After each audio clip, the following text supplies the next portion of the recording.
Nous allons évoquer avec le ministre de l'Administration du Territoire et de la Décentralisation, Sidiki Diakité, le processus d'identification en cours depuis environ 2 mois. Bonsoir, monsieur le ministre. Bonsoir, madame. Alors, 2 mois après le lancement de l'enrôlement de masse à la nouvelle CNI, comment l'opération se porte-t-elle aujourd'hui? Merci, madame, et je voudrais vous remercier de nous donner l'opportunité de faire le point sur le déroulement de cette importante opération. Il faut le dire, dès l'entame de cette opération, le 17 février dernier, nous avons enregistré un grand engouement de la part des Ivoiriens pour cette opération, et cela dû au fait qu'ils étaient dans l'impatience de pouvoir obtenir cette pièce d'identité. Et malheureusement, au bout d'1 mois de fonctionnement, ce mois qui a été utilisé par l'Office national de l'état civil et de l'identification pour la formation des agents, leur déploiement, ainsi que la mise en place du matériel technique, un matériel technique nouveau. Et au bout de ce mois, malheureusement, l'ONESI, qui avait commencé déjà à atteindre son rythme de croisière, a été freinée dans ses activités parce que nous avons enregistré le premier cas à coronavirus en Côte d'Ivoire et l'État ivoirien a dû prendre des mesures restrictives, des mesures barrières.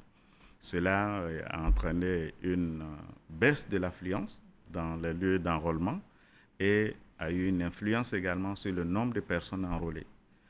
Cependant, l'ONESI aujourd'hui a pris toutes les dispositions nécessaires pour que les objectifs fixés soient atteints. Toutes les dispositions sont prises pour un fort déploiement à l'intérieur du pays et après avoir réduit le nombre de centres d'enrôlement, aujourd'hui, nous sommes en montée en puissance de ce centre d'enrôlement avec 1200 kits fixes déjà mobilisés au niveau donc de l'intérieur du pays, près de 500 kits également mobiles déployés au niveau de l'intérieur du pays et avec environ 2000 autres kits en attente de déploiement. Alors, est-ce que dans ce contexte de pandémie, dites-nous, faut-il poursuivre l'opération? Absolument, madame. Il faut poursuivre cette opération. Vous le savez, l'État fait obligation à chaque Ivoirien qui atteint la majorité, donc de pouvoir disposer d'une carte nationale d'identité. Et l'État même a obligation de permettre aux citoyens justement de remplir cette obligation.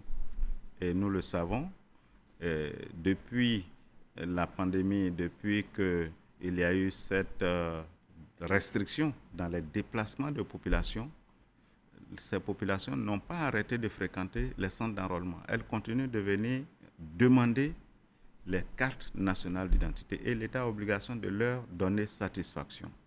Et les activités de la vie publique ne se sont pas non plus arrêtées. Toutes les administrations publiques et privées demeurent en activité et les citoyens ont besoin de la carte nationale d'identité pour agir au quotidien, n'est-ce pas, de leur vie. Alors, dites-nous, quelles sont les mesures prises pour éviter justement que les centres d'enrôlement ne deviennent pas des centres de contamination, cette crise sanitaire?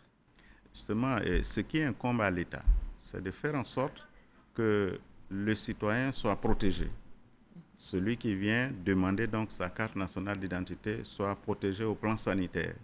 Que l'agent qui a en charge de procéder à l'établissement de cette carte nationale d'identité soit également protégé. Et à ce niveau, l'État a pris toutes les dispositions sanitaires nécessaires pour protéger ces différentes entités en mettant en place toutes les mesures barrières, notamment les mesures de distanciation, les mesures de respect du nombre de personnes à être présents sur les différents sites, la mesure de lavage régulier des mains au savon ou au gel hydroalcoolique, le nettoyage de toutes les surfaces de contact, la désinfection de toutes les surfaces de contact des différents appareils avant et après le passage de chaque pétitionnaire. Et j'insiste sur cet aspect parce que nos agents mettent un point d'honneur à respecter ces mesures barrières pour éviter que les différents pétitionnaires ne soient des vecteurs de contamination. Toutes les dispositions sont donc prises pour protéger tous les pétitionnaires et les agents en charge de l'établissement des cartes nationales d'identité. Monsieur le ministre, dites-nous, quelle est la différence entre l'opération de révision de la liste électorale et l'opération d'enrôlement à la carte nationale d'identité? Il faut inviter en tout cas nos concitoyens à éviter l'amalgame. La révision de la liste électorale relève de la compétence de la commission électorale indépendante. C'est une opération dont elle va décider du lancement qui n'a pas encore démarré. Par contre, l'établissement des cartes nationales d'identité est de la compétence du gouvernement. Elle est conduite par l'Office national de l'état civil et de l'identification. Et cette opération qui a démarré depuis le 17 février était déjà en préparation depuis 2 ans.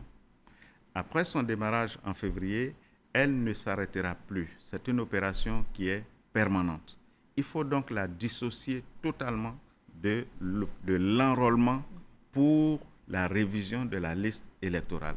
Ici, nous sommes dans l'identification des populations, qui est une obligation de l'État vis-à-vis de ses citoyens. Merci. La différence est nette et très claire. Merci, monsieur le ministre. Monsieur Sidiki, le ministre Sidiki Diakité, je rappelle que vous êtes le ministre de l'administration du territoire et de la décentralisation. Merci d'avoir été avec nous sur ce plateau. Merci, madame.